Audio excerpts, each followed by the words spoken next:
پێکیش بە هەواڵی کۆچی دوایی یەکێک لە نووسەر و قەڵەمە دیارەکانی نێو دنیای نووسین و بەتایبەتیش ڕۆمانی کوردی نووسەری دیار فەتاح ئەمیری دەست پێ یەکەم دیارام نووسەرە لە ساڵی 1946 لە ڕۆژهەڵاتی کوردستان لەدایک بوو، یەکێکە لە قەڵەمە جوانەکانی نێو دنیای نووسین و ئەدەبیاتی کوردی و بەتایبەتیش بواری ڕۆمان کە چەندین ڕۆمانی بەپێز و جوانی پێشکەش بە دنیای ئەدەبیات و بەنێو کتێبخانەی کوردی کردووە. دوێنێ ئەم هونەرمەندە بەداخەوە کۆچی دوایی کرد. ئێمە ژۆکە و پرۆگرامی کورسات مەگەزین و دەستگای میدیای کورسات پرسە و سەرخۆشی خۆمان ئاراستەی خانەوادەکانەکەین.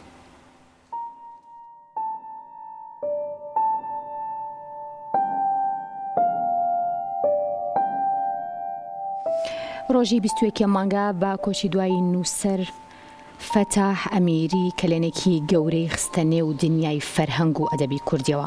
ڕۆمانووس فەتاح ئەمیری قەڵەمێکی دیاری نێو کتێبخانەی کوردی لە ساڵی 1946 لە گوندی مەنیچێری شاری بۆکان لەدایک بووە.